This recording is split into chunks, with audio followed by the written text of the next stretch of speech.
अस्सलामुअलैकुम। Of camera stories के एक न्यू एपिसोड के साथ मैं हूं Mazhar Malik. Thank you so much and love you so much. आप सबके प्यार भरे फीडबैक का। कल की कहानी के हवाले से मैं एक बात जो भूल गया था, क्योंकि कल भी एक इशू आ रहा था, लाइट कभी आ रही थी कभी जा रही थी। और जिस तरह मैंने आपसे कहा है कि मैं राजनपुर में आया हुआ हूँ, तो भागते हुए मुझे कहानी रिकॉर्ड करनी होती है, तो कोई छुट्टी ना हो कहानी की किसी भी सूरत, तो मैं पूरी कोशिश करता हूँ कहानी रिकॉर्ड कर लूँ। लेकिन उस वक्त ये टेक्निकली इश्यूज आते हैं, लेकिन फिर भी मैंने कल कोशिश पूरी की कहानी को मैं कंप्लीट ज़रूर कर लूँ। लेकिन लास्ट मोमेंट पे भी इस तरह के इश्यूज आ रहे थे कि बस मैंने वाइंड अप तो कर दिया, लेकिन बातें जो बताने वाली थी वो ये थी कि रिहाना की जो मैंने कहानी सुनाई, उसका जो असल मकसद था, जो मैंने आपको बताना था कि उनका मसला तो रिहाना का वो हल हो गया था। वो जो उनको ब्लैकमेल कर रहा था, वो जादू का सारा सीन बता रहा था, जो कुछ भी था वो तो सारा हल हो गया। लेकिन उसके बाद फिर वो मुझसे राब्ते में रहीं, और ना सिर्फ राब्ते में रहीं बल्कि ये हुआ कि जिसकी वजह से उनके वालिदैन परेशान थे कि कोई जादू है, इशू है, और एक आमिल के पास जाना पड़ा और सारा कुछ किया। वहाँ पे एक बात बहुत बाद में जो ट्रेस हुई, कल भी मैं बताना भूल गया, वो ये था, वो उनके घर में जो एक रिलेटिव आई थी, रिश्तेदार आई थी, जिसने आके उनसे कहा था कि फलां बंदा है और आप उसके पास जाएँ तो वो आपका तोड़ कर देगा, तो वो भी उनके साथ मिली हुई थी। वो इसी तरह एक नेटवर्क होता है, ये लोग जाके इस तरह तारीफ़ें करते हैं और इनको बाकायदा पैसे मिलते हैं। तो बाद में जो बातें जाके खुली, तो वो ये भी पता लगा कि वो जो उसने भेजा था कि उसके पास जाएं और वो कर देगा, वो भी उसके एक नेटवर्क का हिस्सा थी, और लोगों के घरों में जाके इस तरह लोगों को बताती थी कि अब ये करें, मसला हल हो जाएगा। दूसरा, जो रिहाना थी, जो उनकी रुकावट आ रही थी शादी में और नेगेटिव एनर्जी की वजह से मुख्तलिफ चीज़ें उनको नज़र आनी शुरू हो गई थी, तो अल्हम्दुलिल्लाह वाइंड अप में जो कल मैं बात नहीं बता सका वो ये हो गया कि उनकी शादी तय पा चुकी है, और बहुत ही ज़बरदस्त जगह पे उनका रिश्ता हुआ है, और ऐसी फैमिली में उनका रिश्ता हुआ है जहाँ पे वो अल्लाह का जितना भी शुक्रिया अदा कर रही हैं कम है। और उनका कहना ये है कि मैं सोच भी नहीं सकती थी कि ऐसे घर में, अमनान बच्चे फोकस देख लेना, ऐसे घर में देख के उंगली टच करके, ऐसे घर में ऐसी जगह पे मेरा रिश्ता होगा, ये मैं सोच भी नहीं सकती थी। लेकिन ना सिर्फ मेरा इस घर में रिश्ता हो गया है, बल्कि वो बहुत खुश हैं। वो नेगेटिव एनर्जी जो थी उनकी ख़त्म हो चुकी है। जहाँ से मामला शुरू हुआ था, वहाँ पे अल्लाह ने उसको भी उनके सामने इस तरह दिखा दिया, उसका रंग, वो जो एक जेली जादूगर बना हुआ था, वहीं पे नेगेटिव एनर्जी भी उनकी ख़त्म हो गई है, और वो अपनी नई ज़िंदगी की बेहतरीन शुरुआत, जिसमें उनकी शादी भी है, वो शुरू करने जा रही हैं। मकसद ये था इस सारी बात को बताने का कि उनके लिए दुआ कीजिएगा, अल्लाह ताला उनकी जो नई रुश्ती होने वाली है, ज़िंदगी शुरू होने वाली है, अल्लाह ताला उसमें उनको कामयाब करे। आमीन सुमा आमीन। आज की कहानी जो मैं आपको सुनाने जा रहा हूँ, बहुत ही मज़े की कहानी है। कहानी जब मुझे भेजते, उन्होंने मुझे पहले डरते-डरते शॉर्ट सी भेजी कि आप लंबा मैसेज सुनते नहीं हैं, तो मैंने शॉर्ट सी भेजी है कि आप क्या करें कि बस मेरी इतनी कहानी। फिर मैंने उनको दोबारा मैसेज किया कि नहीं, कहानी मुझे डिटेल से भेजनी होती है, तमाम वाक़यात लिखने होते हैं, ताकि मैं तमाम वाक़यात जो हैं वो मैं सुना सकूँ। उन्होंने वॉइस मैसेज किया।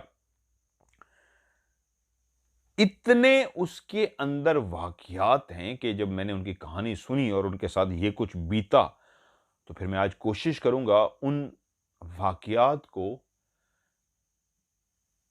ऐसे लफ्ज़ों में ढाल सकूँ कि आप उस कहानी को एन्जॉय कर सकें। नाम उनका फ़र्ज़ी है, उन्होंने कहा मेरा नाम फ़र्ज़ी रख दें। ताल्लुक उनका कराची से है, बलोच फ़ैमिली से उनका ताल्लुक है, लेकिन वो इस वक़्त रिहाइश पज़ीर दुबई के, यूएई के एक शहर में हैं। मैं लफ्ज़ दुबई यूज़ कर लेता हूँ। दुबई असल में उनके एक सिटी का लफ्ज़ नेम है। असल तो यूएई है, मुत्तहिदा अरब अमारात, लेकिन आम लफ्ज़ों में लोग उसको दुबई ही कह देते हैं। एक ऐसी फैमिली जो खुशहाली की ज़िंदगी गुज़ार रही थी, जिनका मैंने फ़र्ज़ी नाम रखा है सारा। उनकी ही ख्वाहिश पे ये सारा नाम रखा गया है। सारा, सारा के 2 बड़े भाई, तीसरे नंबर पे सारा, उसके बाद छोटा भाई, और उसके बाद एक छोटी बहन, और माँ-बाप। ये बहुत अच्छी लाइफ़ गुज़ार रहे थे यूएई के अंदर। सब माशाअल्लाह कमा रहे थे, लेकिन जिस भी फ्लैट में रिहाइश पज़ीर थे, वक़्त के साथ एहसास हुआ, अल्हम्दुलिल्लाह इनकम भी बहुत अच्छी है, खाते-पीते हम लोग हैं, अब इतना अल्लाह ताला हमें दे रहा है, हमें एक बड़ा घर लेना चाहिए। और यूँ घर ढूँढना शुरू हुआ, तो ढूँढते-ढूँढते एक विला, एक 4 बेडरूम पे मुश्तमिल एक बड़ा सा घर इनको मिला। इनके भाई जो मुख्तलिफ जगहों पे घर देखते फिर रहे थे, वहां जब इस घर के अंदर दाखिल हुए तो घर इस अंदाज में खूबसूरत घर बनाया गया था, घर को देखते ही उनका दिल आ गया कि ये घर हमारे लिए बेहतरीन घर है। उसके ऊपर छत भी थी जो ये लोग इस्तेमाल कर सकते थे। यूएई में बहुत सारे फ्लैट्स और बहुत सारे घर ऐसे हैं जहां पे छत इस्तेमाल नहीं होती, लोग नीचे वाले पोर्शन को ही इस्तेमाल करते हैं। लेकिन इस अंदाज में खूबसूरत बनाया गया था कि एक बड़ी फैमिली के लिए काफी अच्छा मॉडर्न नया बना हुआ घर था। सारा के हवाले से ऐसा था कि सारा कहती हैं कि जब मैं छोटी थी तब से अल्लाह ताला ने मेरे अंदर एक ऐसी हिस्स रखी थी, जहां पे भी जिन्नात इस तरह की मखलूक का सीन होता था तो मेरी छठी हिस्स मुझे बता देती थी यहां पे कुछ इस तरह की एक्टिविटीज है। मैं शैडोज को भी, ब्लैक साये को भी एक जगह से दूसरी जगह पे देखते हुए महसूस कर लेती थी, मुझे नजर आ जाते थे। मुझे बाज जगह पे स्मेल भी इस तरह की आ जाती थी, उस स्मेल से मुझे अंदाजा हो जाता था कि यहां पे जिन्नात का बसेरा है। डर भी लगता था, लेकिन उसके बावजूद बचपन से ही इस उम्र तक पहुंचते हुए, जिस उम्र की वो कहानी सुनाने जा रही हैं, एक ये मेरी वालदा भी जान चुकी थी कि सारा के साथ ये मामला है कि इस तरह की एक्टिविटीज हो, जगह भारी हो, हॉन्टेड हो, जिन्नात का बसेरा हो, तो इसको अंदाजा हो जाता है, इसकी दिल की धड़कन तेज हो जाती है, फौरन महसूस कर लेती है। सूंघने की हिस्स भी बहुत तेज थी, लेकिन वहीं पे उसने अपनी जिंदगी की एक आदत सी बना ली थी, जहां कहीं भी उसको इस तरह महसूस होता तो वो तो फौरी तौर पे वहां पे कुरान मजीद की सूरत में कुछ आयात थी जिसकी एक तादाद रखी हुई थी, उन्होंने 42 टाइम वो पढ़ना शुरू कर देती। घर लिया जा चुका था, अब घर फाइनल हो चुका था। उनके वालिद साहब, उनके भाई उस घर को फाइनल कर चुके थे और आज उनके वालिद साहब, उनकी वालदा सारा और उसका छोटा भाई इस घर में दाखिल होने जा रहे थे सफाई वगैरह करने के लिए। एक नया घर बना हुआ था जहां पे लोग शिफ्ट होने जा रहे थे, मुआहदा इसका तय पा गया था। अब इस घर में आज उन्होंने सफाई करनी थी और उसके बाद रिहाइश पजीर हो जाना था। सारा कहती है मैं जैसे ही उतरी और घर के अंदर दाखिल हुई तो दाखिल होते ही पहली चीज जो मुझे महसूस हुई, उसी तरह जिस तरह मेरी छठी हिस्स को महसूस होती थी कि घर नॉर्मल घर नहीं है, इस घर के अंदर जरूर कुछ इस तरह के असरात हैं जो जाहिर करते हैं उस मखलूक को जिसको हम जिन कहते हैं। वो कहती है मैं आगे बढ़ती जा रही थी, दिल की धड़कन तेज होती जा रही थी, सूंघने की हिस्स, सूंघने की सलाहियत भी बता रही थी है, महक है उस जिन्नात की, और दिल की धड़कन छठी हिस्स कह रही थी है यहां ये मखलूक है और इतनी ज्यादा तादाद में है कि हर तरफ इनका बसेरा है। लेकिन किसी भी बात का इजहार किए बगैर वो अंदर दाखिल हुई। मां ने कहा घर देख लिया, पसंद आया? तो सारा ने कहा जी अम्मी जान, घर तो बहुत खूबसूरत है, काफी बड़ा घर है, इसके ऊपर छत भी है,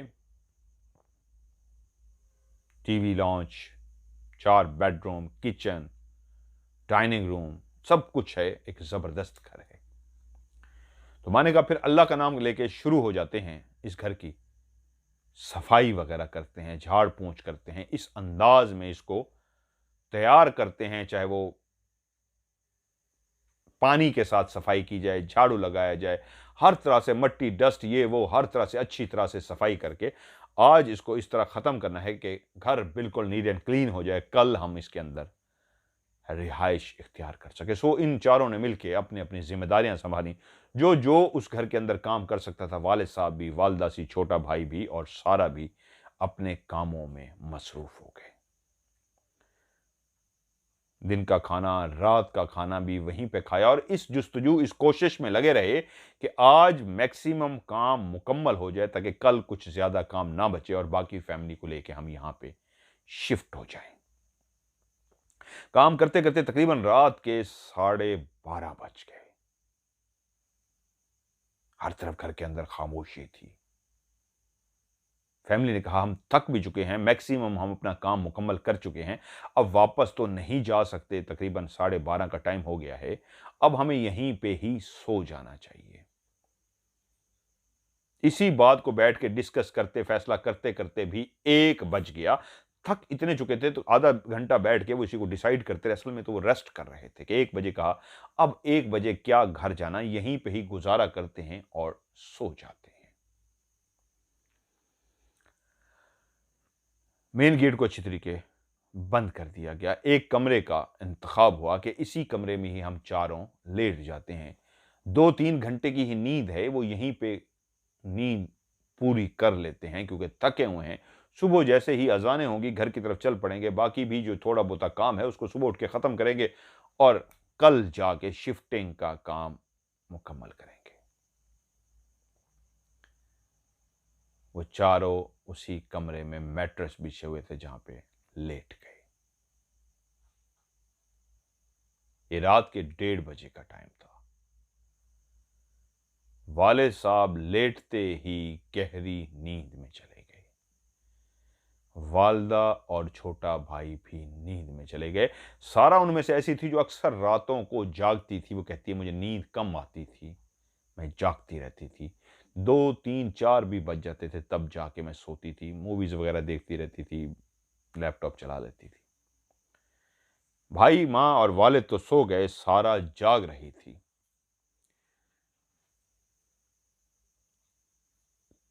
नाइट का बल्ब जल रहा था। पूरे घर के अंदर खामोशी थी। तमाम बेडरूम दरवाजे खुले हुए थे क्योंकि उनके अंदर सामान कोई भी नहीं था। सिर्फ इसी कमरे में मैट्रेस थे जिनके ऊपर ये लोग लेटे हुए थे। वो अपने साथ मैट्रेस इसलिए लेके आए थे कि अगर रात को लेट हो भी गए तो यहीं पे सो जाएंगे, और वैसे भी अब इनका घर था। सोए हुए अभी कोई 15 से 20 मिनट ही हुए थे, बाकी तीनों को सारा जाग रही थी कि वहीं पे पहली आवाज उसी खामोशी को जो तोड़ रही थी, जो हर तरफ खामोशी थी, वो पहली आवाज थी ऐसे जैसे कोई फैमिली लेटी है इसी कमरे में। ये जो 4 लोग थे और एक और फैमिली है जो इस दरवाजा जो बंद है, जिस कमरे में वो लेटे हैं उसका दरवाजे को बंद करके उसके बाहर जहां पे 3 और बेडरूम है, डाइनिंग हॉल है, ड्राइंग रूम है, टीवी लॉन्च है, किचन है, वहां एक और फैमिली जाग चुकी है। घुप अंधेरे में यह फैमिली नींद की आगोश में जा रही है और उसी लम्हे एक और फैमिली, जैसे ही खामोशी होती है, चारों जो काम कर रहे थे, सफाई कर रहे थे, झाड़ू लगा रहे थे, चल फिर रहे थे, आवाजें पैदा कर रहे थे, अब लेट चुके थे। वालिद खराटे ले रहे थे, मां और भाई भी नींद में थे, सारा जाग रही थी। किस लिए? खामोशी हो चुकी है, ये लोग लेट चुके हैं और उसी लम्हे एक और दुनिया आबाद हो रही है। ऐसे लगता है जैसे कोई नींद से बेदार हुआ है। सारा ने जब चौंक के उसके अपने कानों को एक्टिव किया, इस रडार से महसूस किया कानों में किस तरह की आवाज है। ये तो ऐसा लगा जैसे घर के एक एक करके बहुत सारे लोग जमा हो रहे हैं, और ना सिर्फ जमा हो रहे हैं बल्कि अब ऐसा लगता था इस कमरे को छोड़ के बाकी हर कमरे में, ड्राइंग रूम में, घर के हर हिस्से से बोलने की आवाजें आना शुरू हो गई। ऐसा था जैसे विस्पर वाले अंदाज में, इस अंदाज में एक दूसरे के साथ बातें कर रहे हैं। हलचल सी है, ऐसी हलचल जैसे किसी घर के अंदर मकीन सुबह उठ जाते हैं, एक दूसरे को आवाज कहते हैं, गुड मॉर्निंग, क्या हाल है, कोई चाय बना रहा है, कोई बाल्टी की आवाज आ रही है, कोई चलता हुआ जा रहा है, किसी की चप्पलों की आवाज आ रही है, एक जिंदगी का एहसास। इसी तरह रात के पहरे के जिंदगी का एहसास जाग गया था। पूरे घर के अंदर हलचल सी थी। सारा को अपने कानों पर यकीन नहीं आ रहा था कि इतने ज्यादा लोग आबाद हैं इस घर के अंदर जो इस टाइम जाग गए। ये हमारे ही घर से आवाज आ रही है कि उसी वक्त कानों ने जो आवाज सुनी, कोई झाड़ू लगा रहा था। उसी अंदाज में झाड़ू लगा रहा था जैसे कोई सुबह सुबह अपने घर में उठ के झाड़ू लगाता है, सफाई करता है। जिस तरह ये लोग आज सफाई करते रहे थे, झाड़ू लगाते रहे थे, उसी तरह क्लियर कोई झाड़ू लगाते लगाते झाड़ू बिल्कुल उसी दरवाजे के करीब आके लगा रहा था जो इनका कमरा था, जिसका दरवाजा बंद था। अंदर ये लोग लेटे हुए हैं। अब सारा तो जाग रही है, भाई और मां का उसको नहीं पता, वालिद खराटे ले रहा है और दरवाजे के बाहर कोई झाड़ू लगा रहा है। क्लियर आवाजें इतनी ऊंची ऊंची आ रही थी, उसके अलावा कोई झाड़ू की भी क्लियर आ रही थी, चलने फिरने की आवाजें आ रही थी। बाकायदा तौर पे जिस तरह कोई जूती को घिसा घिसा के चलता है, इस तरह जूती घिसा के चलने की भी आवाज आ रही थी कि वहीं पे टक टक, इस दरवाजे को नहीं, जिस कमरे के अंदर ये लेटे हैं, किसी और बेडरूम के दरवाजे को नॉक किया गया, टक टक। अब तो सारा चौंक गई कि ये क्लियर आवाज थी, कोई दरवाजे को नॉक कर रहा है, इनके बेडरूम को नहीं, किसी और बेडरूम को। और जैसे ही दूसरी दफा दरवाजे को नॉक किया गया, ठक ठक, तो एहसास हुआ भाई भी जाग रहा है। वो जो बाहर शोर सा था, एक दुनिया आवाज सी थी, हलचल सी थी, कोई आ रहा है, जा रहा है, बातें कर रही हैं, जूती घिसाई जा रही है, झाड़ू लगाया जा रहा है, बाल्टी के हिलने की आवाज आ रही है। वो भाई भी इन आवाजों से जाग चुका था। तो भाई के मुंह से हल्की सी एक आवाज से निकली, "हु।" तभी एहसास हुआ कि मां जो पास लेटी थी छोटे बेटे के, वो बोली, चुप, क्या हुआ है, खामोश। वालिद अभी भी गहरी नींद में थे और मां भी शायद जाग चुकी थी। इन आवाजों को वो भी सुन पा रही थी। सारा समझ गई इन आवाजों को, इस बाहर जो कुछ हलचल है, अकेली मैंने महसूस नहीं किया, मां और भाई भी महसूस कर चुका है। तो भाई ने कहा, मां, ये क्या आवाजें आ रही हैं, कोई झाड़ू लगा रहा है। तो मां ने कहा, कुछ भी नहीं है, चुप करो, सो जाओ, कुछ भी नहीं। तो समझ गई सारा कि मां भी इन आवाजों को, इस झाड़ू को, सब कुछ को महसूस कर चुकी है, लेकिन नहीं चाहती कि मजीद कोई इसके ऊपर बात करे, क्योंकि वो डरने वालों में से नहीं थी। सऊदीया और यूएई में इस तरह के बहुत सारे घरों के अंदर मामलात हैं, लेकिन लोग फिर भी रहते हैं। वो लोग सोए या नहीं सोए, सारा जरूर जागती रही। सुबह जाके उसकी किसी वक्त आंख लगी, रात जैसे कैसे गुजर गई। सुबह उठ के उन्होंने अपना मजीद जो काम करना था वो अपना काम किया। और वहीं पे एक अगले ही दिन जो उनकी आंखों ने मंजर देखा, पुराने कुछ बर्तन जिसमें पड़े हुए थे पहले के, जो उन्होंने हटाने थे वहां से, जिसमें एक दो प्लेट्स और चम्मच पड़े हुए थे।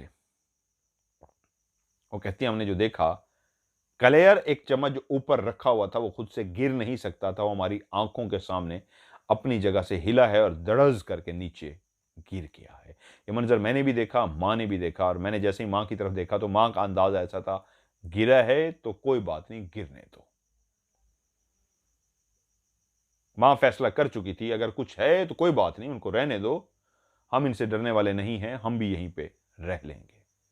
और यूं बाकी काम मुकम्मल करके ये लोग अपने घर को रवाना हो गए, जहां से अपना पुराना घर जो छोड़ चुके थे सामान उठाने के लिए। इन्होंने सारा सामान उठाया और वहीं पे एक बिल्ली जो सारा ने पाल रखी थी, अब वो तकरीबन 2 साल से उसके साथ थी, अपनी बिल्ली को भी लेके सारे सामान को उठा के घर के अंदर अब पूरी की पूरी फैमिली दाखिल हो रही थी कि सफाई हो चुकी है, आज सब शिफ्ट हो जाए।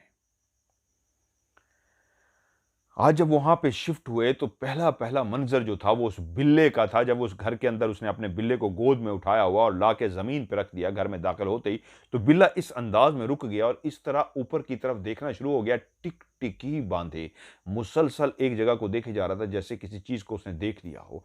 हैरत अंगेज हैरानगी के साथ, खुली आंखों के साथ, एक जानवर भी ऐसे सामने किसी को देख रहा हो जैसे भूत देख लिया हो।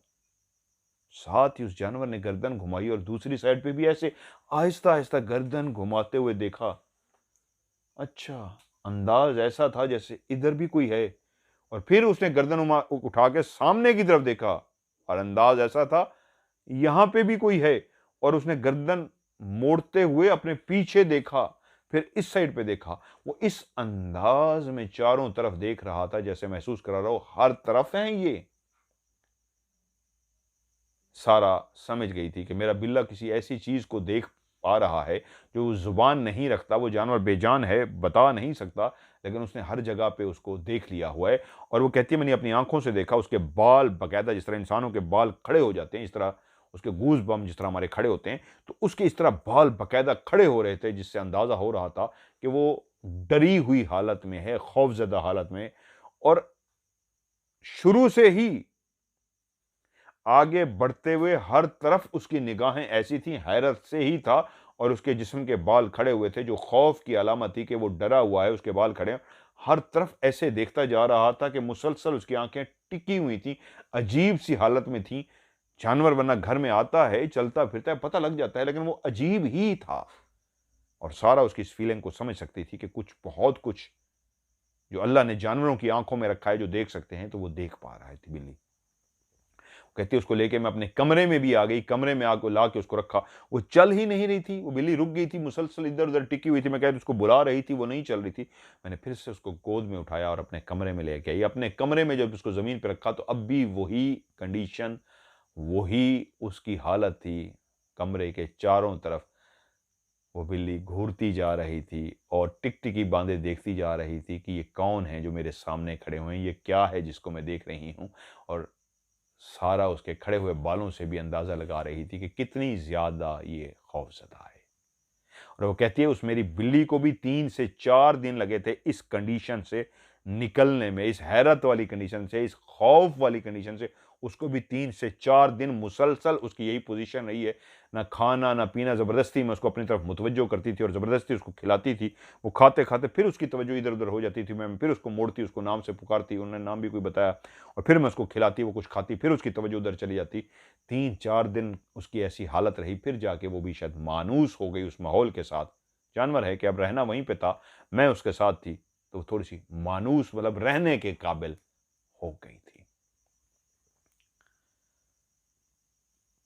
अभी हम इसी घर में आए हुए कुछ दिन ही हुए थे कि अब एक कमरे में मैं और मेरी छोटी बहन सो रहे थे। मेरी बहन की रात के टाइम में आँख खुली, पूरे घर के अंदर खामोशी फैली हुई थी, हर तरफ सन्नाटा सा छाया हुआ था, सब गहरी नींद सो रहे थे। नया घर हो, आपके 2-3 दिन हुए हों, तो उसमें आते ही आपको नींद नहीं आती। तमाम लोगों को उस घर के साथ मानूस होते-होते भी थोड़ा-सा टाइम लग जाता है, तो मेरी बहन भी अभी इसी घर से मानूस नहीं हुई थी। मैं भी उसी अपनी बिल्ली की तरह इस घर की दरो-दीवार से दोस्ती नहीं कर सकी थी। पराया-पराया सा था, नया-नया सा था। दिलो-दिमाग को अभी यकीन दिलाना बाकी था कि अब हम यहीं पे रहेंगे, अब ये हमारा घर है। बेशक किराए का था, लेकिन अब हमारा घर है। कहीं पे भी अब नए घर में शिफ्ट होते हैं, कुछ दिन आपको लग जाते हैं, तो उन दोनों बहनों का भी यही हाल था। और उसी घर में उनका एक भतीजा था, 3 साल का होने वाला था। वो भी अपनी अम्मी के साथ कुछ टाइम के लिए यहाँ पे आ गया था। हर तरफ खामोशी थी उस रात, सब घर वाले सो रहे थे, मैं और मेरी बहन लेटे हुए थे कि कौन-सा रात का पहर था कि मेरी बहन की आँख खुली। जैसे ही उसकी आँख खुली, वो भी बहादुर थी, जिस तरह अल्लाह ने मुझे एक हिस्स दी थी, मैं महसूस कर लेती थी, डरती भी थी लेकिन शदीद नहीं डरती थी, तो मेरी बहन भी इस तरह ब्रेव थी, क्योंकि हमारी माँ बहुत ब्रेव थी, कि रात को एक ऐसा पहर था जिसमें उसकी आँख खुली तो वो बेचैन सी हो गई कि मेरी आँख क्यों खुली है? तो उसके दिमाग ने कहा, इसलिए कि नई छत है। वो छत नहीं है जिसको तुम देखती थी, नई दरो-दीवार है, दरवाज़ा नया है, बेड पुराना है, लेकिन ज़मीन भी नई है, कमरा भी नया है। तो इसी तरह कमरों को, चीज़ों को देखने लग गई कि शायद मैं इसलिए जागी हूँ कि नया घर है, मेरी आँख खुल गई है और रात का पहर है, अभी बहुत देर है सुबह होने में, कि उसकी निगाह पड़ी जहाँ पे सारा लेटी हुई थी, सारा सो चुकी थी। अमूमन वो जागती रहती थी। आज किस लम्हे उसकी आँख लग गई, उसको भी नहीं पता था।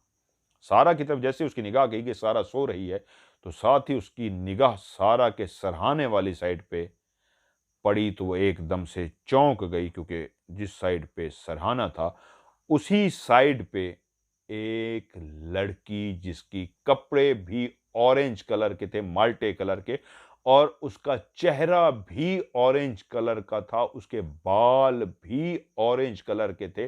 वो पूरी की पूरी ऐसे थी जैसे माल्टे का कलर होता है, ऑरेंज कलर होता है। वो सारा के सरहाने पीछे खड़ी हुई थी। उसने अपने बाल खोले हुए थे, बालों का कलर भी ब्लैक नहीं था, ऑरेंज कलर का था। उसका चेहरा भी जो साइड से नज़र आ रहा था, वो सारा का सारा ऑरेंज कलर का था।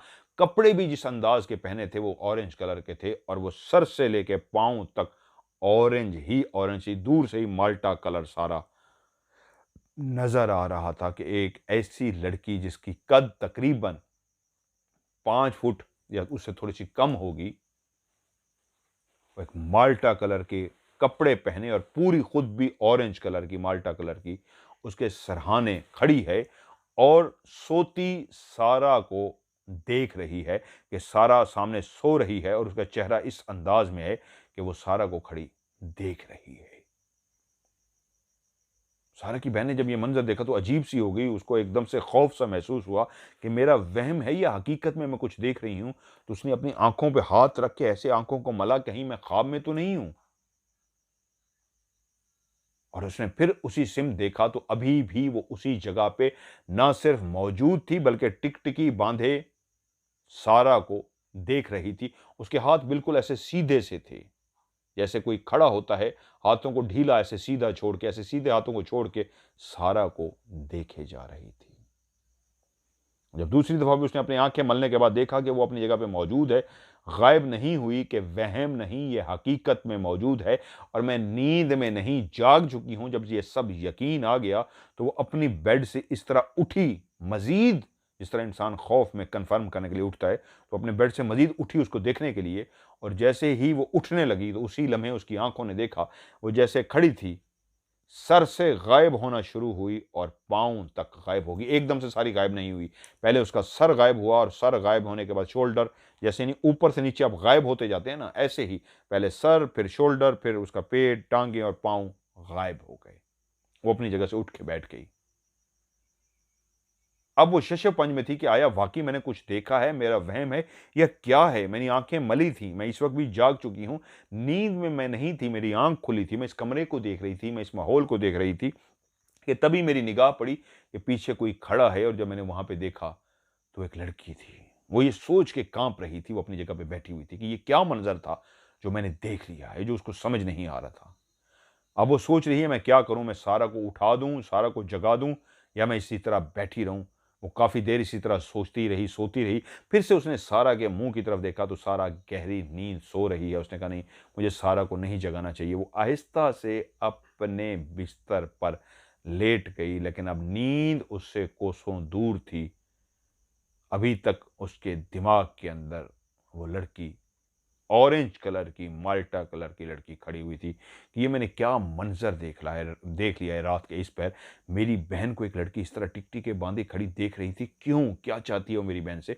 कौन है जो मेरी आंखों के सामने गायब हुई है? वो कोई इंसान तो नहीं थी, वो जिन्नात में से थी। तो मेरी बहन के पीछे क्यों खड़ी थी? उसको क्यों टिकटिकी बांधे देख रही थी? ये सोचते सोचते वो कहती है कब फजर की अजानें हुई, तब जाके मेरे दिल को सुकून हुआ कि अब फजर हो गई है। और कहती है फिर जाके मैं सो गई। जब सुबह हुई तो उसने उठते ही अपनी बहन को इस अंदाज में देखा कि जैसे वो खैरियत से है। तो बहन ने पूछा, सारा ने पूछा, क्या हुआ, मुझे इस तरह क्यों घूर रही हो? तो कुछ देर अपनी बहन को देखती रही, उसके बाद कहा, आपी मैंने रात बहुत अजीब मंजर देखा है। सारा ने पूछा क्या देखा है? तो वो बताना शुरू हो गई कैसे मैंने रात एक लड़की को इस तरह देखा जो आपको टिकटिकी बांधे देखी जा रही। तो बहन ने कहा तुम्हारा वहम होगा, तुम डर गई होगी, तुमने नींद में ख्वाब में कुछ देखा होगा। तो उसने कहा नहीं आपी, मैंने सचमुच में किसी को इस तरह खड़े हुए देखा है। तो आप ने उसको फिर से एक दफा दिलासा दिया, हिम्मत दिलाई कि नहीं ऐसा कुछ नहीं होता, कभी कभी इंसान को इस तरह महसूस होता है, ताकि वो इस तरह डरे ना और उसको दिमाग पे सवार न करे। उसने उसको कंट्रोल कर लिया।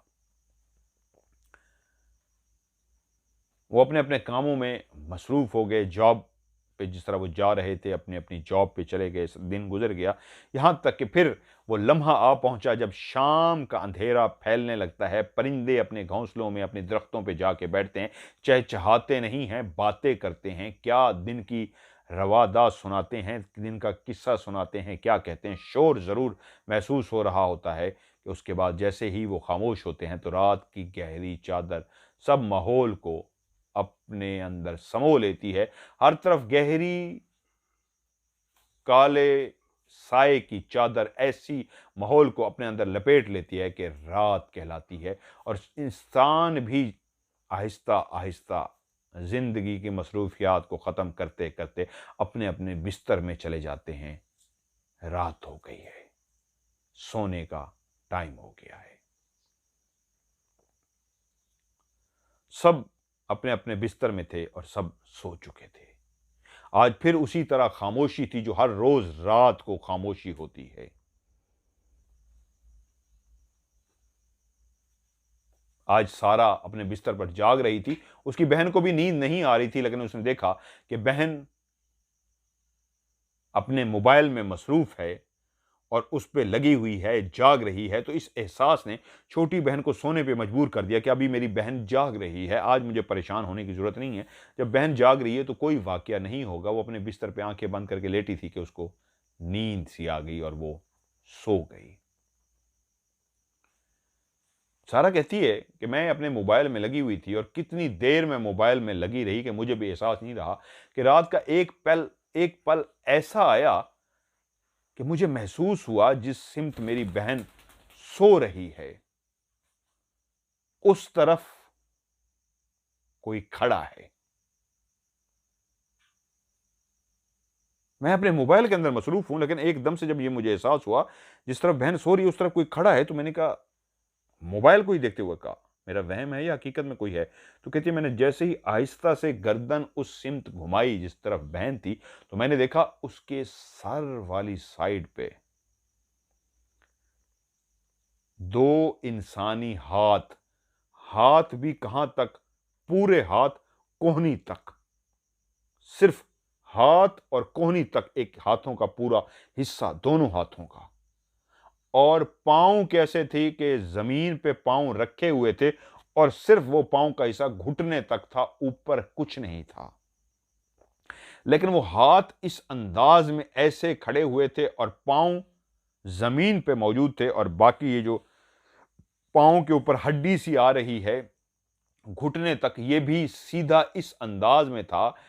इन दोनों को देख के लगता था कि जो भी है, उसका सर, उसका ऊपर वाला धड़ मौजूद नहीं है, लेकिन नजर मौजूद है, नजर नहीं आ रहा है। उसके सिर्फ हाथ, जो पूरे हाथ, हथेली, कोहनी तक दोनों हाथ ऐसे मौजूद हैं, और पांव भी उसने जमीन पर रखे हुए हैं जो घुटने तक हैं। घुटने से ऊपर वाला हिस्सा भी गायब है, पूरा हिस्सा गायब है। अब सिर्फ दो चीजें उसकी नजर आ रही हैं। कैसा खौफनाक मंजर होगा कि हाथ हवा में लहरा रहे हैं जो सिर्फ कोहनियों तक हैं, और पांव भी जमीन पर रखे हैं जो घुटने तक हैं, बाकी कुछ भी नहीं है। और ये दोनों हाथ और दोनों पांव ऐसे हैं जैसे किसी इंसान के हों। कमाल बात यह, इंसान मौजूद ही नहीं है, सिर्फ पांव और सिर्फ हाथ हैं। वो कहती है, जैसे ही मैंने देखा ये मंजर, हाथ भी इतने कद पे है जैसे कोई इंसान खड़ा हो तो जितनी उसकी कद बनता है, और उस कद वाला इंसान जितने अपने हाथ रखेगा उस अंदाज में 5 फुट 8 इंच का जिस तरह कोई इंसान होता है, और उसके जहां पे हाथ होने चाहिए उसी जगह पे हवा में हाथ लहरा रहे थे, रुके हुए थे। और पांव और ऊपर उसके घुटने तक के हिस्से को भी देख के लगता था कि ये 5 फुट 8 इंच का नॉर्मल कद का जिस तरह इंसान होता है उसी कद का कोई है। इंसान तो नहीं है, क्योंकि उसके पांव भी मौजूद हैं, हाथ भी खाली मौजूद हैं, बाकी जिस्म का कोई हिस्सा नहीं है। कहती, मैंने उसको जैसे देखा तो वापस अपने मोबाइल की तरफ आया। मैं मोबाइल में इतनी देर इन्वॉल्व रही हूं, मोबाइल की स्क्रीन को देखती रही हूं, क्या मेरे आंखों में लाइटें तो नहीं पड़ रही? आप मुसलसल एक लैपटॉप को, टीवी को या मोबाइल को इतने करीब से देखते रहते हैं, तो एकदम से जब आप साइड पे देखते हैं तो आंखों के आगे ऐसे रोशनियां सी आती हैं। तो उसके दिमाग में आया, कहीं ऐसा तो नहीं है मुसलसल मोबाइल को देखने की वजह से मुझे कुछ नजर आ रहा है। तो मैंने, कहती, अपना चेहरा वापस कर लिया और आंखें एक दो दफा झपकाई। वहम है या मैं कुछ देख रही हूं? आंखें झपकाने के बाद दोबारा से उस सिमत में गई, तो अभी भी वो हाथ हल्का सा ऐसे हिलता हुआ, ऐसे हल्का सा हवा में लहराता हुआ, और पांव जो थे, कहती है, मैंने बकायदा देखा, एक पांव जिस तरह उसने उठाया, उठा के वापस रखा, दूसरा अपनी जगह पे मौजूद रहा। हाथ दोनों ऐसे हल्के से लहराए थे और पांव भी उठा था। अब बात क्लियर हो गई थी, ये वहम नहीं है। दूसरी दफा बकायदा पांव को उठते, हाथ को लहराते देखना, यकीन हो गया कुछ है जो नजर नहीं आ रहा, जिसका पांव और हाथ मौजूद हैं। कहते, पूरे जिस्म में झुरझुरी सी आ गई, पूरे जिस्म के अंदर एक कपकपी सी आ गई। मुझे झटका सा लगा, जैसे ऐसे कोई कांप सा जाता है, मैं ऐसे कांपी, और एकदम से मेरी निगाह छत की तरफ चली गई कि ये क्या हो रहा है। जैसे मैंने छत की तरफ देखा तो ऊपर कुछ भी नहीं था, एक छत थी। तो मुझे एहसास हुआ, ये मैं क्या कर रही हूं, छत की तरफ क्यों देख रही हूं, मैं कांप क्यों रही हूं? और डरते हुए वापस उसी तरफ देखा जहां पे वो हाथ और पांव मौजूद थे, तो अब वहां पे कुछ भी मौजूद नहीं था। मेरे जिस्म ने, मेरे दिल ने, मेरे दिमाग ने कहा नहीं, तुम कांपी हो। जिस्म ने कहा खौफजदा हुई हो, दिल की धड़कन बहुत तेज हुई है, कपकपाहट हुई है। और दिल और दिमाग ने कहा वो वहम नहीं था, वो सच था, तुमने दूसरी दफा भी देखा था, तभी तुम घबराई थी। तुमने उसको हिलते हुए भी दूसरी दफा देखा है, पांव को उठते हुए देखा है, हाथों को लहराते हुए देखा है। वो वहम नहीं, वो सच है। कहती अब मुझे लगा नहीं, कल मेरी बहन ने जो कहा था वो भी वहम या ख्वाब नहीं था, हकीकत था, मैंने भी अब देख लिया। तो कहती मैंने फौरी तौर पे मोबाइल को साइड पे रखा, और जो मेरी एक आदत थी कुरान मजीद पढ़ने की, उन्होंने एक आयत बताई कि ये वाली जो सूरत है मैं ये पढ़ती थी 42 टाइम, मैंने फौरन उसको पढ़ना शुरू कर दिया। मैं दिल ही दिल में उसको पढ़ती रही, पढ़ती रही, पढ़ती रही। जब मैंने तादाद मुकम्मल कर ली, पढ़ दी, तो उसके बाद मैं चुप करके बैठ गई। मेरा सोने को दिल नहीं कर रहा था, नींद भी नहीं आ रही थी, मोबाइल भी इस्तेमाल करने को अब दिल इसलिए नहीं कर रहा था कि वो मंजर ऐसा मैं देख चुकी थी कि मैं अजीब सी हो गई। कि उसी लम्हे मेरा वो जो 3 साल का भतीजा, जो अभी 3 साल का होने वाला था, वो कहीं नींद से जागा और चलता हुआ, क्योंकि हमारे दरवाजा बेडरूम का खुला हुआ था, वो अंदर आ गया। वो बिल्कुल दरवाजे में आके खड़ा हो गया। जब वो चलता हुआ आ रहा था, उसी वक्त मुझे महसूस हुआ वो चलता हुआ आ रहा है। मैं और चौंक सी गई, मैं डर सी गई। और जब मैंने देखा कौन आ रहा है, मैंने दरवाजे की तरफ देखा, तो मुझे नजर आया मेरा वो छोटा 3 साल का जो होने वाला भतीजा था, वो सामने आकर खड़ा हो गया। उसने लिबास पहन रखा था जिस तरह अरबी लिबास पहनते हैं, वो अक्सर इस तरह पहनता रहता था। लंबा सा वो एक पहनते होते हैं, और वो गोल सा एक रबड़ का जो बना होता है, वो उसको एक खास वर्ड बोलते हैं, मुझे भूल गया। सर पे एक रखते हैं, वो रबड़ का भी होता है, और वो एक रुमाल सा भी बांधा होता है, और पूरा एक वो लंबा सा लिबास पहना होता है। वो अरबी लिबास, और वो पूरा वो कतूरा बोलते हैं क्या, उसको पहन के खड़ा हुआ मुझे देख के मुस्कुरा रहा था। तो मैं एकदम से चौंक गई कि तुम कल रात को कैसे उठ के आ गए हो? रात के इस पैर तुम ऐसे कहां पे आ रहे हो? मैंने कहती मैं उसको चौंक के देखा, और मैं हैरान हो गई उसको देख के कि ये इधर कैसे फिर रहा है रात को। तो वो मेरी तरफ देख के मुस्कुराया, और उसके बाद वापस भाग गया। मैं एकदम से चौंक गई कि रात का ये पहर हो रहा है, सब सो रहे हैं, ये बच्चा है, मैंने अजीब सा मंजर देखा है, कल मेरी बहन ने देखा, और घर में अजीब सी एक्टिविटीज है, ये कहां फिर रहा है, ये कहां आ गया है? मैं एकदम से बिस्तर से उठ गई और मैं चल पड़ी बाहर की तरफ। ये कहां गया है? कहती है मैं जैसे ही बाहर निकली, तो उसी वक्त मोबाइल मेरे हाथ में था। लाइटें जो थी टिमटिमाना शुरू हो गई, ऐसे जैसे बिल्कुल बिजली कम होती जाती है और रोशनियां कम होती जाती हैं, ऐसे ही रोशनियां कम होनी शुरू हो गई। मैंने एक ऊपर एकदम से देखा कि ये क्या हो रहा है, बिजली क्यों कम हो रही है, रोशनियां झपकनी क्यों शुरू हो गई। लाइटें जो लगी हुई थी, जो बाहर जल रही थी घर में, बाहर वाली साइड पे कमरों में तो हमने नाइट वाली जलाई हुई थी, तो बाहर अंधेरा क्यों हो रहा है, वो हम बाहर आहिस्ता आहिस्ता कम होती गई, और मेरे देखते ही देखते लाइट बंद हो गई। जैसे ही वो लाइट बंद हुई, तो मैंने मोबाइल की रोशनी चला ली, ये क्या हुआ है बिजली को। और मैंने देखा वो जो मेरा छोटा भतीजा जिसके लिए मैं पीछे आई थी, वो सामने जो दूर एक बाथरूम था, उसके अंदर ऐसे लगा जैसे वो भागता हुआ गया है। मैं क्योंकि रोशनी जो बुझना शुरू हो गई थी, और उसके बाद रोशनी ही खत्म हो गई, लाइट चली गई, उस तरफ मुतवज्जो हो गई थी, भतीजे की तरफ तवज्जो खत्म हो गई थी। तो मैंने टॉर्च जलाई मोबाइल की, और देख लिया वो अंदर गया है। तो मैं चलती हुई तेजी के साथ उसके पीछे गई है, और रात के टाइम इस वक्त बाथरूम में क्या करने गया है, कहीं टब वगैरह में गिर ना जाए, या बच्चा है। कहती मैं चलती हुई बाथरूम में भागने वाले अंदाज में तेज तेज चलती हुई बाथरूम में गई, और मैं जैसे ही बाथरूम में गई, तो सामने जो मंजर था वो बहुत ही अजीब था। बाथरूम में वो मेरा छोटा भतीजा तो नहीं था, बाथरूम में वो जो सामने एग्जॉस्ट लगा हुआ था, एग्जॉस्ट फैन, उसके अंदर आग लगी हुई थी।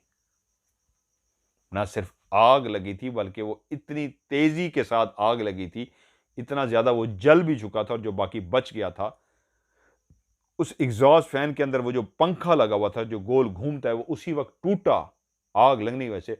और टूटने के बाद जमीन पे बिल्कुल मेरे पांव के करीब इस तरह के आके गिरा कि अगर मैं एक कदम फौरी तौर पे पीछे ना हटती, तो मेरे पांव पे जोर से आके लगता।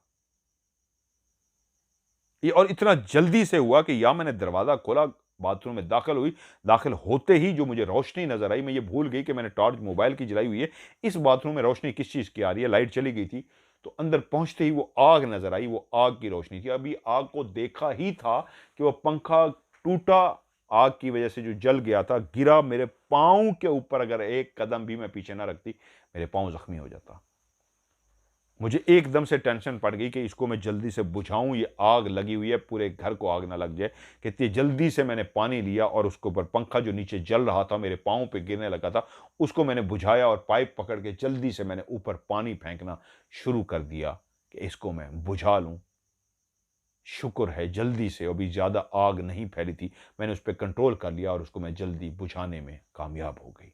जैसे ही वो आग बुझ गई, मैं मुड़ी वापस जाने के लिए, उसी लम्हे लाइट भी आ गई। मैं जल्दी से भागती हुई अपनी अम्मी-अब्बू वाले कमरे में गई ताकि उनको मैं जगा सकूँ। मैंने ज़ोर-ज़ोर से हाथ मारे तो मेरी मॉम जाग गई, कहती है, "क्या हुआ है?" मैंने कहा, "अम्मी जल्दी उठें, अंदर बाथरूम में आग लगी हुई है।" मैंने आग को तो बुझा दिया है, लेकिन पता देखें कहीं और आग ना लगी हुई हो, पता नहीं कैसे आग लगी है। अब मेरे ज़हन से वो मेरा भतीजा भी निकल गया था और अम्मी ने कहा, "कहाँ है?" मेरा भाई भी उठ गया, "कहाँ है? क्या हुआ है?" शोर एक बन गया था और वो जैसे बाहर निकले, तो सीधा मेरे साथ चलते हुए उसी बाथरूम की तरफ आए तो देखा, बिल्कुल वो पंखा अपनी जगह पे मौजूद है, वहां पे कोई भी आग नहीं लगी थी। मैंने पानी खोल के जो नीचे चलाया था, पानी तक के निशान नहीं थे। फर्श बिल्कुल खुश्क था, वरना फर्श ही गीला होना चाहिए था। कोई फर्श पे पानी नहीं था, कोई पंखा नीचे नहीं गिरा था। पंखा, एग्जॉस्ट फैन अपनी जगह पे मौजूद था। सबने मेरे चेहरे की तरफ यूं देखा जैसे मुझसे आंखों ही आंखों में पूछ रहे हो, पागल हो गई हो या रात के टाइम कोई ख्वाब देख लिया है? क्या कह रही हो तुम इस टाइम? तो मैं एकदम से हड़बड़ा गई और मैंने उस भतीजे का नाम लेकर, मैं तो उसके पीछे आई थी, वो मेरे कमरे में आया था। तो उसको देखते-देखते मैंने उसको इस कमरे में घुसते हुए देखा, तो मैं अंदर आ गई तो आग लगी हुई थी। तो एकदम से सबने जिस तरह सवाल किया, "वो कहाँ है छोटा?"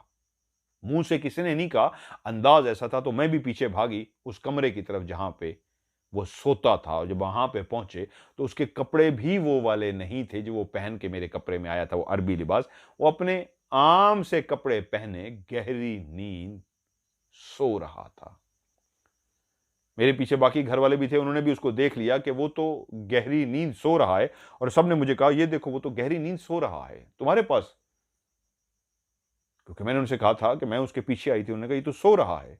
और मैं हैरान भी इस बात पे हो गई, उसका लिबास भी वो नहीं था, वो जो बच्चा मेरे पास लिबास पहन के आया था। तो मैं समझ गई कि वो जो बच्चा था, वो भतीजा बन के रूप धार के वो अरबी लिबास पहन के मेरे पास आया था, वो मेरा भतीजा नहीं, वो जिनात का बच्चा था और मुझे अपने पीछे इस तरह बुलाने के लिए आया था।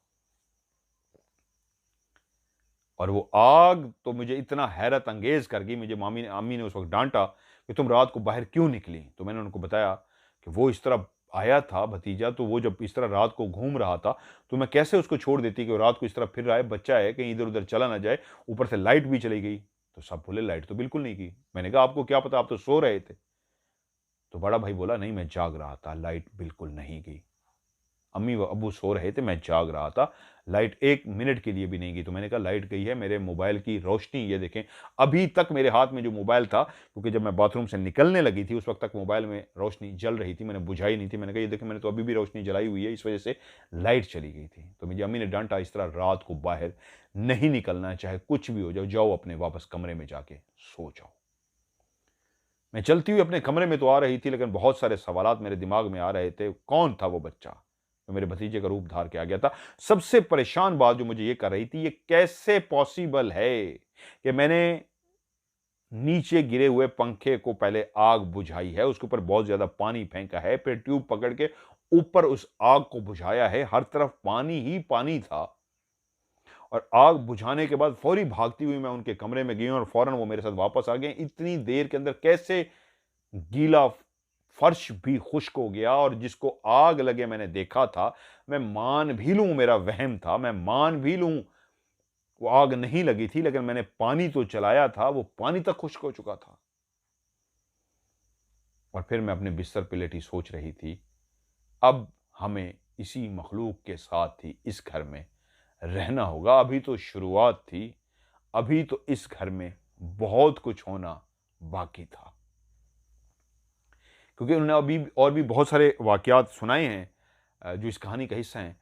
लेकिन मैं कल भी, क्योंकि मैं अब आपको बल्कि आज अनाउंस कर देता हूँ, कोशिश किया करूँगा मैं अब सोमवार से ही, सोमवार, मंगल, बुध, जुमेरात, जुम्मा, 5 दिन हो सके कि शायद शुरू में 4 दिन या 5 दिन मैं आपको स्टोरी सुनाया करूंगा, लेकिन मंडे से शुरू करूंगा। Monday, Tuesday, Wednesday, Thursday, Friday को भी 5वां दिन बनेगा, फ्राइडे को भी मैं मे बी आपको कहानी सुनाऊं, नहीं तो 4 तो सुनाऊंगा, क्योंकि आप पहले 3 डेज सुन रहे थे, मंडे, ट्यूसडे, वेडनेसडे को, no sorry, Tuesday, Wednesday, Thursday, ये 3 दिन आप कहानी सुन रहे थे। अब मंडे से मैं शुरू करूंगा, Monday, Tuesday, Wednesday, Thursday, Thursday तक तो 4 दिन कंफर्म है। हो सकता है मैं फ्राइडे वाले दिन भी आपको मैं कहानी, 5वीं कहानी सुनाऊं, नहीं तो 4 तो सुनाऊंगा। तो आज की जो कहानी मैंने आपको सुनाई, इसका ये पार्ट 1 है। इसके पार्ट 2 के बहुत सारे वाकयात हैं, मुझे याद करनी होती है, सुननी होती है। जब मैं सुन रहा था बहुत लंबी थी, आगे बहुत सारे वाकयात थे जो सारा ने आगे लिखे हुए हैं, तो वो इंशाल्लाह कल पार्ट 2 जो इसका है मैं आपको सुनाऊंगा, कहानी का हक अदा करने के लिए। क्योंकि जिसके साथ बीती होती है ना, वो बंदा जब मुझे कहानी भेजता है तो उनकी ख्वाहिश होती है उस एक एक वाक्य उसी तरह सुनाऊं, क्योंकि उनके साथ गुजरा है। तो लंबी कहानी को जब मैं एक ही कहानी के अंदर कोशिश करता हूँ ना एडजस्ट करूँ, तो उसमें होता ये है कि बहुत सारे वाकयात मिस होते जाते हैं मुझसे, और लोग मुझे कहते हैं जी आपने वो वाला वाकया भी भूल गए, आपको वो बात बताई थी वो भी भूल गए। तो इसलिए मजबूरन मैं इसको पार्ट 2, और पार्ट 2 इसलिए होता है कि अगले दिन ही तो आपने सुनना है, उसमें गैप तो है नहीं कि 2 दिन बाद या 4 दिन बाद सुनेंगे, एक आज सुनिए तो एक आप कल सुनेंगे। तो इसलिए ये इसका पार्ट 1 कह लीजिए। कल इंशाल्लाह आपको इसका मैं पार्ट, इतनी लंबी एक्सप्लेन इसलिए किया कि आप लोग नाराज़ भी हो जाते हैं जी, आप फ़ौरन सुना दिया करें, लंबा सुनाना मेरे लिए भी मुश्किल है। तो कल इंशाल्लाह आपको इसका पार्ट 2 सुनाऊंगा। तो आप लोग भी अपनी, आखिर में जिस तरह कहता होता हूँ नए आने वालों के लिए, आप लोग भी अपनी मुझे कहानी सेंड कीजिए। वॉइस मैसेज लिख के भी कर सकते हैं, वॉइस मैसेज रिकॉर्ड करके भी भेज सकते हैं, लिख के भी भेज सकते हैं, लेकिन आखिरी लफ्ज़ दोनों सूरतों में, आप वॉइस मैसेज करें या लिख के भेजें, आखिरी लफ्ज़ होना चाहिए इंग्लिश में या उर्दू में स्टोरी लिखा होना चाहिए, STORY, या उर्दू में सीन टे वाओ रे छोटी स्टोरी होना चाहिए। या तीसरा लफ्ज़ आप लिख दें OCS, O of C camera, S story, OCS लिख दें। अगर आखिर में स्टोरी इंग्लिश या उर्दू में होगी या OCS लिखा होगा, तो आपकी कहानी को मैं नंबर देकर सेव कर लूंगा और आपकी कहानी प्रोग्राम में लाजमी शामिल होगी। अगर आप OCS या स्टोरी लिखना भूल जाएंगे तो फिर आपकी कहानी प्रोग्राम में शामिल नहीं हो जाएगी। बहुत सारे लोग मुझसे पूछते हैं जी मेरी कहानी का नंबर कब आएगा। जितने लोग भी मुझे कहानी भेज रहे हैं सबकी कहानी का नंबर आएगा, सबकी कहानी का नंबर, लेकिन थोड़ा सा वेट करना होगा।